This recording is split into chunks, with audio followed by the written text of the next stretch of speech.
Film की शुरुआत Seattle के पास मौजूद एक शांत से समुद्री इलाके से होती है, जहां जेसन नाम का एक बेरोजगार इंजीनियर अपनी फिशिंग ट्रिप खत्म कर रहा होता है। तभी आसमान में एक घना और काला तूफानी बादल छाने लगता है। मौसम को बिगड़ता हुआ देखकर जेसन घर वापस जाने का फैसला करता है। मौसम विभाग ने भी सिर्फ तेज बारिश और समुद्र के किनारे वाले इलाकों में बाढ़ आने की संभावना जताई होती है, इसलिए वहां रहने वाले लोग बिल्कुल सामान्य तरीके से अपनी जिंदगी जी रहे होते हैं। किसी को भी अंदाजा नहीं होता कि कुछ ही देर में उनके साथ क्या होने वाला है। इधर घर पर जेसन सुबह उठकर बाकी परिवार को डोनट्स देकर जगाता है और सभी लोग नाश्ते की टेबल पर इकट्ठा हो जाते हैं। तभी एन उसे याद दिलाती है कि कैसिडी को खाना मत देना, क्योंकि उसने अभी अभी अपने दिल की दवा ली है। सभी लोग नाश्ता कर ही रहे होते हैं कि ग्राहम बताता है कि घर का स्ट्रीमिंग सर्विस काम करना बंद कर चुका है। जेसन मजाक में कहता है कि शायद घर पुराना हो रहा है, इसलिए ऐसा हो रहा है। एन उससे कहती है कि सब ठीक हो जाएगा, क्योंकि उन्होंने लॉटरी की कुछ टिकटें खरीदी हैं और शायद उनकी किस्मत बदलने वाली है। एन उसे समझाती है कि जो कुछ हो रहा है उसके लिए सिर्फ उसे जिम्मेदार नहीं ठहराया जा सकता। इसके बाद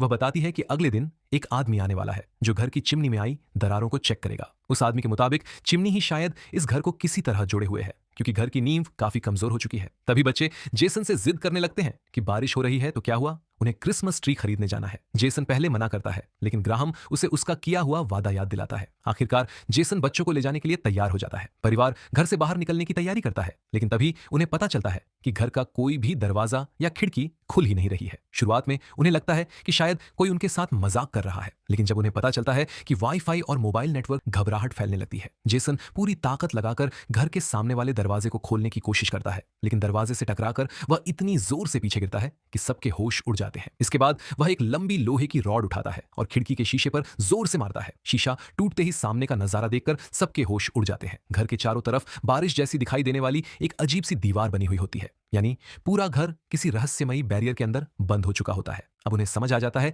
कि वे सिर्फ घर के अंदर नहीं फंसे हैं, बल्कि पूरा इलाका ही किसी अनजान ताकत की वजह से बाहर की दुनिया से कट चुका है। कुछ देर बाद उन्हें पता चलता है कि आसपास के दूसरे घरों के लोग भी इसी तरह फंसे हुए हैं। तभी वे अपनी पड़ोसन सुसान को देखते हैं, जो सुबह की रनिंग से वापस लौट रहे हुए कागजों और इशारों के जरिए एक दूसरे से बात करने लगते हैं। कोई कहता है कि शायद सरकार ने ऐसा किया है, तो कोई इसे एलियंस का काम बताता है, लेकिन असल में किसी के पास इस रहस्यमयी घटना का कोई जवाब नहीं होता। बच्चों को शांत रखने के लिए जेसन और एन उनका ध्यान दूसरी तरफ लगाने की कोशिश करते हैं। वे उन्हें आसपास के पड़ोसियों के बारे में बताते हैं। सामने रिचर्डसन का घर है, वहां ग्रेग रहता है, सुसान का पति है, एक घर में कुत्ते वाली महिला रहती है और एक आदमी ऐसा भी है जिसे देखकर लगता है कि वह नाव लेकर ही हर जगह घूमता रहता है। रात हो जाती है। जेसन परिवार को समझाता है कि उन्हें डरने की जरूरत नहीं है, वे सुरक्षित हैं और फिलहाल उनके पास जरूरत का सामान भी मौजूद है। बच्चों के सो जाने के बाद एन जेसन के सामने अपनी चिंता जाहिर करती है। वह कहती है कि उसके लिए शांत रहना मुश्किल हो रहा है और उसे अपने माता पिता की भी चिंता हो रही है। जेसन उसे समझाता है कि सब ठीक हो जाएगा, लेकिन तभी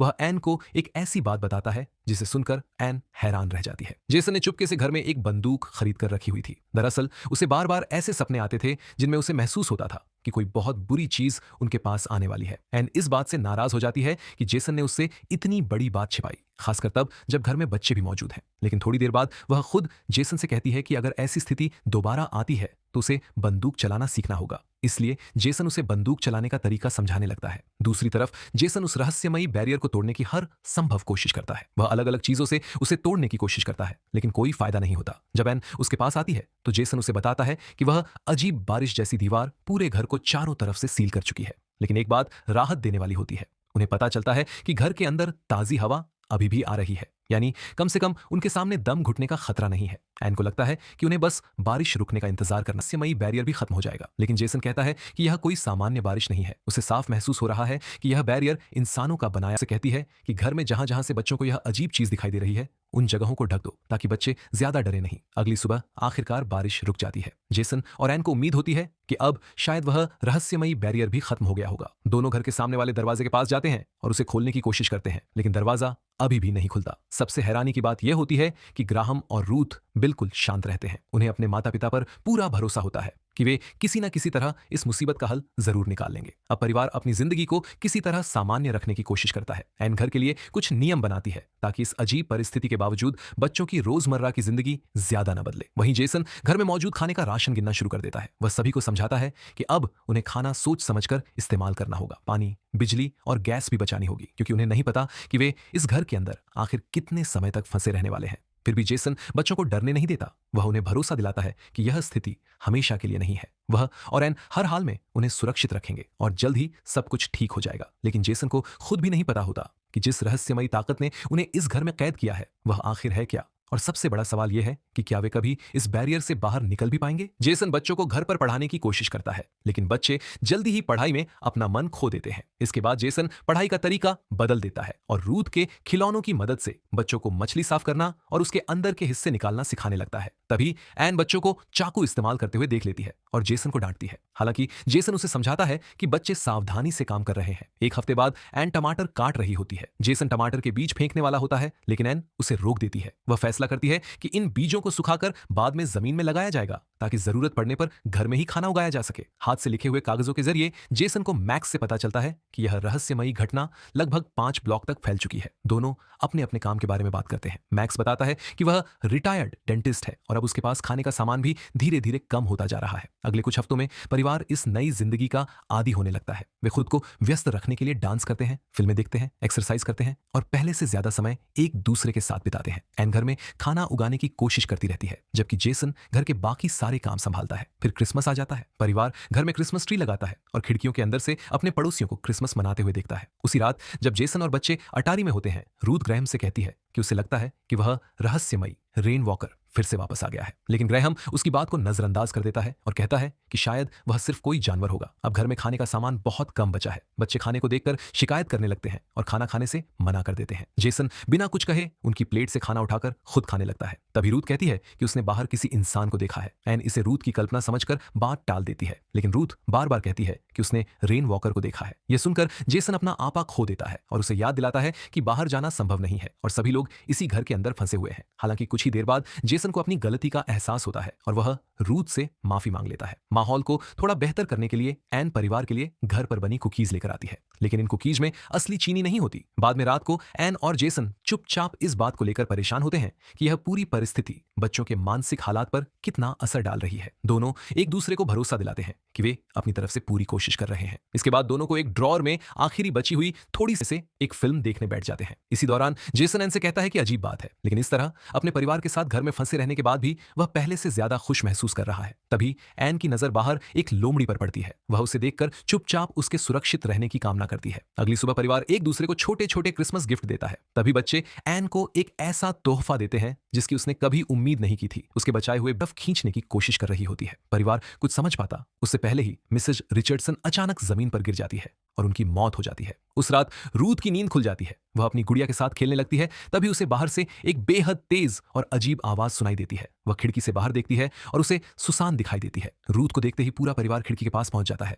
सुसान घबराई हुई मदद मांग रही होती है। वह बताती है कि बाहर मौजूद लगभग सभी लोग मर चुके हैं। तभी उसे अपने आसपास कुछ सुनाई देता है और वह परिवार से तुरंत छिप जाने के लिए कहती है। अगले ही पल एक अदृश्य ताकत अचानक सुसान को पकड़ लेती है। कुछ ही देर बाद कैसिडी की दवाइयों का असर खत्म होने लगता है और वह दर्द से कराहने लगती है। जेसन समझ जाता है कि अब उनके पास उसे बचाने का कोई रास्ता नहीं है। मजबूरी में जेसन एन से कहता है कि वह बच्चों को लेकर दूसरे कमरे में चली जाए, क्योंकि अब उसे कैसिडी को हमेशा के लिए दर्द से मुक्त करना होगा। बाद में एन सुझाव देती है कि कैसिडी के शव को घर की फायरप्लेस में जला देना चाहिए, लेकिन जेसन एक और खौफनाक बात कहता है। वह सोचता है कि अगर आगे चलकर खाने की बिल्कुल कमी हो गई तो कैसिडी के शरीर का मांस उनके काम आ सकता है। यह सुनकर एन पूरी तरह डर जाती है। वह जेसन से कहती है कि वह जो भी करना चाहता है कर ले, लेकिन उसे इसकी पूरी जानकारी नहीं चाहिए। जेसन कैसिडी के मांस को निकालकर फ्रीजर में रख देता है। इसके बाद वह कैसिडी के बचे हुए हिस्से को चिमनी के रास्ते बाहर फेंक देता है ताकि बाहर घूम रही लोमड़ी उसे खा सके। लेकिन जैसे ही बारिश दोबारा शुरू होती है, लोमड़ी वहां से भाग जाती है। परिवार तुरंत सारे पर्दे बंद कर देता है और बिल्कुल शांत होकर बैठ जाता है। माता पिता की सख्त चेतावनी के बावजूद रूथ अपनी उगाई हुई छोटी सी पौधे को लेने खिड़की के पास चली जाती है। तभी बाहर मौजूद रहस्यमयी जीव अचानक गुर्राने लगते हैं। पूरा परिवार डर के मारे बिल्कुल शांत हो जाता है और किसी तरह उन जीवों के वहां से जाने का इंतजार करता है। डर के मारे रूथ दौड़कर अपने माता पिता के पास वापस आती है। एन उसे गले लगाकर शांत करने की कोशिश करती है। 3 महीने बीत जाते हैं। अब खाने की हालत इतनी खराब हो चुकी है कि रूथ लगातार भूख की शिकायत करती है। जेसन अपनी प्लेट का हिस्सा भी उसे दे देता है, लेकिन रूथ की भूख इतनी ज्यादा है कि उससे भी उसका पेट नहीं भरता। वह भागकर फ्रिज की तरफ जाती है, लेकिन एन उसे रोक देती है। जेसन एन से कहता है कि अब उसे देखने दो ताकि उसे खुद पता चल सके कि घर में क्या बचा है। रूथ फ्रिज खोलती है और देखती है कि अंदर कुछ भी नहीं है। वह अलमारियां खोलती है लेकिन वहां भी खाने का एक भी सामान नहीं बचा। ये देखकर रूथ का दिल टूट जाता है और वह रोते हुए ऊपर कमरे में चली जाती है। भूख और कमजोरी के कारण एन भी अचानक जमीन पर गिर जाती है। जेसन अभी भी हार मानने को तैयार नहीं है, लेकिन एन को लगने घर के अंदर ही खेती शुरू करने का फैसला करते हैं। वे घर के फर्श के एक हिस्से को खोदकर वहां छोटा सा गार्डन बना देते हैं। धीरे धीरे परिवार उस अजीब दुनिया में जीने का तरीका सीखने लगता है। वे खुद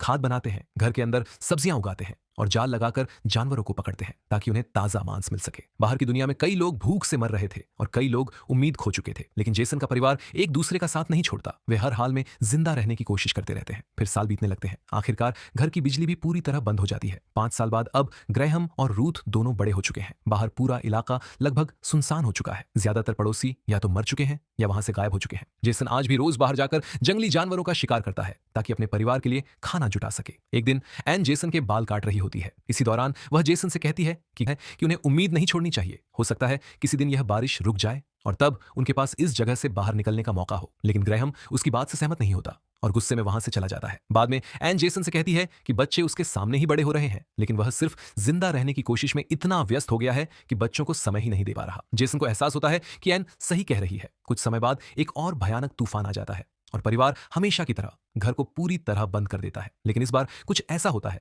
जिसकी किसी ने कल्पना भी नहीं की थी। अचानक घर का मुख्य दरवाजा अपने आप खुल जाता है और एक रहस्यमयी जीव अंदर घुस आता है। पूरा परिवार डरकर छिप जाता है। वह जीव घर के हर कमरे में घूमते हुए उन्हें तलाशने लगता है। उसके शरीर से निकलने वाली जमा देने वाली ठंड इतनी भयानक होती है। रूथ उस जानवर को देखने जाती है, लेकिन डरा हुआ जानवर उसे काट लेता है। शुरुआत में परिवार को लगता है कि घाव ज्यादा बड़ा नहीं है, लेकिन कुछ समय बाद वह तुरंत एंटीबायोटिक दवाइयों की जरूरत है। लेकिन उनके पास एक भी एंटीबायोटिक नहीं बची थी। बेटी की हालत देखकर जेसन बुरी तरह परेशान हो जाता है। वह गुस्से और मजबूरी में कार स्टार्ट करता है और उसे बार बार गैराज के दरवाजे से टकराने लगता है ताकि किसी तरह उसे तोड़कर बाहर निकला जा सके, लेकिन दरवाजा अपनी जगह से हिलता तक नहीं। आखिरकार जेसन खुद बुरी तरह घायल हो जाता है और परिवार के सभी लोग दौड़कर उसकी मदद करने पहुंचते हैं। तभी जेसन की नजर घर की दीवारों में पड़ी दरारों पर जाती है। उसे एहसास होता है कि जमीन के लगातार खिसकने की वजह से ये दरारें बनी हैं और तभी उसके दिमाग में एक आइडिया आता है। वह पूरे घर में बनी दरारों का पीछा करने लगता है। जमीन खोदते खोदते उसे नीचे कुछ पाइप दिखाई देते हैं। ये वही अंडरग्राउंड सीवर पाइप होते हैं जो आस है कि ये पाइप सीधे रिचर्डसन के घर तक जाते हैं और वहां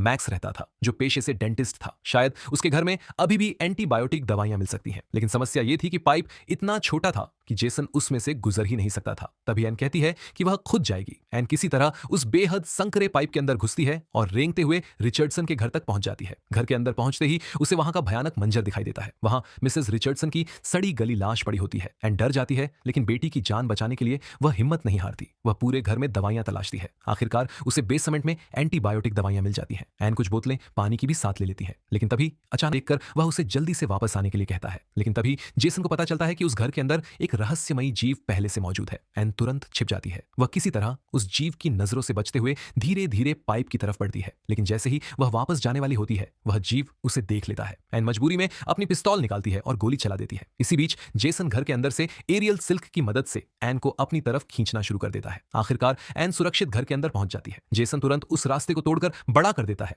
और भारी पत्थरों से उसे बंद कर देता है ताकि वह जीव दोबारा उस रास्ते से घर के अंदर ना आ सके। एन तुरंत रूथ को एंटीबायोटिक देती है। धीरे धीरे दवा असर करने लगती है और रूथ की हालत में सुधार होने लगता है। इसके बाद जेसन एन से कहता है कि अगर वह जीव दोबारा घर में आया तो वह बच्चों को लेकर अटारी में चली जाए। जेसन अकेले उसका सामना करेगा, लेकिन एन साफ मना कर देती है। वह कहती है हम एक परिवार हैं, अगर खतरा है तो उसका सामना भी हम सब मिलकर करेंगे। तभी ग्रैहम भी एक ऐसी बात कहता है जिससे सबकी सोच बदल जाती है। वह कहता है कि अब बहुत हो चुका, वे इतने सालों से छिपते आ रहे हैं, लेकिन अगर ये जीव उनके घर के अंदर आ सकते हैं तो इसका मतलब है कि वे बाहर भी जा सकते हैं। तो फिर हमेशा छिपकर मरने का इंतजार क्यों करें? अब समय आ गया है कि वे इन जीवों का सामना करें। एन को ग्रैहम की बात सही लगती है। आखिरकार जेसन भी मान जाता है। पूरा परिवार मिलकर घर में मौजूद चीजों से एक बड़ा जाल तैयार करता है। ग्रैहम का काम होगा उस जीव को ट्रैक करना। रूथ रस्सी संभालेगी। एन उस जीव को जेसन की तरफ लेकर आएगी और जेसन आखिरी वक्त पर हार्पून से उसे फंसा देगा। पूरा प्लान तैयार हो जाता है। अब उन्हें सिर्फ बारिश का इंतजार करना था। कुछ समय बाद आखिरकार बारिश फिर शुरू हो जाती है। जैसे ही पानी बरसना शुरू होता है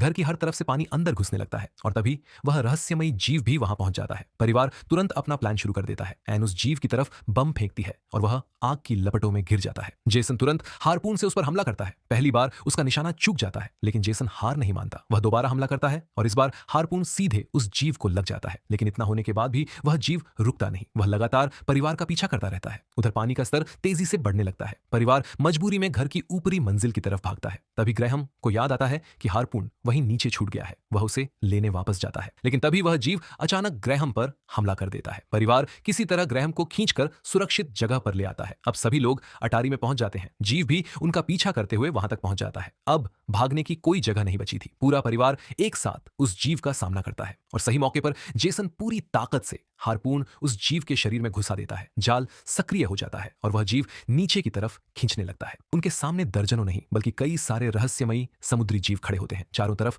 वही जीव मौजूद थे। कुछ पल के लिए परिवार को लगता है कि अब उनकी मौत निश्चित है, लेकिन जेसन ने जिस जीव को पकड़ा था वह बाकी जीवों के साथ किसी तरह संवाद करता है और फिर सभी जीव धीरे धीरे वहां से पीछे हटने लगते हैं। अब परिवार को समझ आता है कि शायद उन्होंने कभी उन्हें मारने की कोशिश ही नहीं की थी। कुछ समय बाद उन्हें एक नाव मिलती है। परिवार अपने पास बची जरूरी चीजें इकट्ठा करता है और आखिरकार उस घर को पीछे छोड़ देता है। वे नाव लेकर समुद्र की तरफ निकल पड़ते हैं। अब उनका मकसद सिर्फ एक है, पता लगाना कि इस दुनिया में उनके अलावा कोई और इंसान अभी भी जिंदा है या नहीं। और इसी के साथ फिल्म की कहानियां लगातार मिलती रहेंगी।